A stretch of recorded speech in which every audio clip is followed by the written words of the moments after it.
All right, Benny. So the first thing I want to jump on real quick is this big news with Julio. We talked about some of those free agents and some of the things that were going to happen after June 2nd. So this was kind of the big hit that happened. And what made it particularly interesting, I think, was the initial reporting on it was that Julio was basically traded uh, for draft picks, and they weren't first round draft picks either. Like 3 draft picks, and they really didn't talk about the money too much and what happened with the money. But I did take a look to see what happened with the money, and according to Sports Illustrated, uh, Albert Breer reported that the Falcons are not picking up any of Jones's contract for 2021. I can make that a little bit more visible for you, hopefully. Let's see if I did it right. Yeah, here it is. Okay. All right. Can you see that better? Yes. Good stuff. Good stuff. Not picking up any of his contract for 2021, meaning that the Titans inherit it in full. That's $15 million for 2021, which made it a $23 million cap hit. Now, I looked at Tennessee's, and I don't know if I mentioned it last week, but I was like, they don't have all that cap space, right? And it says it right here. They had an estimated $5.2 million in cap space. So what they was going to have to do was adjust a current player's contract. And it looked like that current player was Ryan Tannehill, with a restructured contract was going to give them about $20 million in cap space.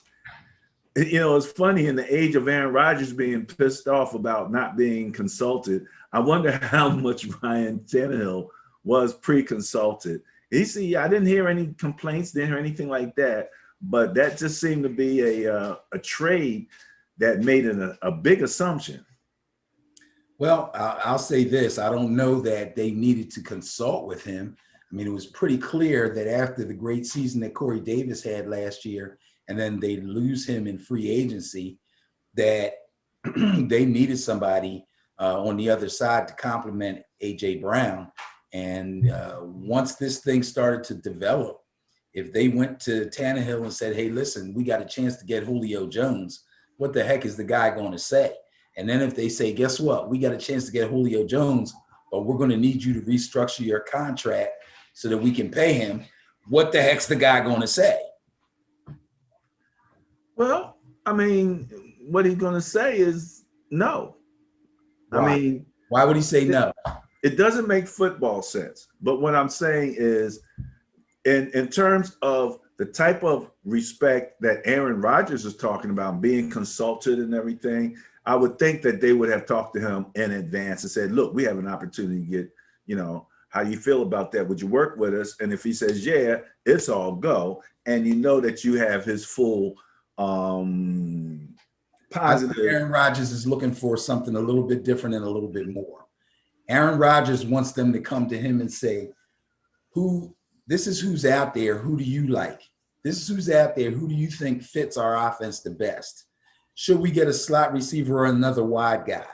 That's the kind of stuff Aaron Rodgers is looking for. When he knocks on the door and says, hey, I want to talk to you. I want to see if we have enough draft capital or whatever that we can make a move for this guy right here. I'd really love to have him on our team. Tannehill don't have none of that. That's what Rodgers is looking for. And it sounds like a lot. But guess what? Tom Brady has it. Yeah, we've heard that. I've heard that conversation, especially relative to Tom Brady. But I don't know. I just, wondered, and we don't actually know. That might have actually happened to some degree. But it doesn't seem as if it affected things in a detrimental way. So that's always good. I mean, either Ryan Tannehill was just easy to get along with, and they pretty much knew, But just to walk up to somebody and say, we need to get $20 million off of our cap space, so we need to come to you to make all the changes. that's a big move. That's a big move. All right. I don't think it's that big a move. You don't think it's that big a move? No. Okay. First of all, he's a veteran player. He's been in the league already. So he's already signed 1 or 2 contracts. So he's made a lot of money. Okay. They're not saying we're going to pay you less so we can pay Julio more. They're restructuring the contract so that he gets all his money. Some of it's just deferred. He's going to get paid. Okay. All right. I understand what you're saying. I understand what you're saying. We just have you don't think it's a big deal. I don't know if it is a big deal because, again, they might have already had an understanding or they might have already had a relationship. And so they knew that it wouldn't be problematic. It just so happens that, to me, to come to somebody and, and it's not like they did it across 2 or 3 different players or anything. They had basically one player that they restructured. It happens. Huh? That's usually the way it happens. They go to the guy that makes the most money. You'll see it'll happen to Mahomes. It'll happen to Mahomes within the next 3 years. I guarantee it. Uh-oh. Where's the Charles Barkley guarantee button? I know. I wish I had one of them with them. Oh, a guarantee. I guarantee it'll happen to Mahomes within 3 years. Within 3 years. Mr. Mahomes, we need some assistance along the offensive line. Can we restructure your $500 million contract? Certainly. Exactly what's going to happen. Just like it did with Tannehill. Just like it did with Tannehill. They didn't bring Julio in and then say, oh, by the way, we need you to restructure your contract. They went to him and said, listen, before we do this, we got to be able to pay the guy. If you restructure your contract like this, you'll get your money like this instead of like this, and you give us $20 million more in cap space, and we can make this move. Well, that's what I was talking about. Let's go. That's all I was saying. Well, that's all. That would have been the wonderful thing to do. I don't know if they did it. No. Where you upset me was when you correlated that with Aaron Rodgers. It's 2 completely different situations. That's not even said. You say they're completely different, but I think they both focus around the word respect. Aaron Rodgers wants it. Everybody deserves it, even Ryan Tannehill, and that's all I was really kind of talking about. And that's where I was bridging. That's a necessity. There was no way they were going to pull off this trade the way that they pulled it off without having the okay from him to be able to do that so they could pay him. They had to come to him. That's not respect. That's a necessity.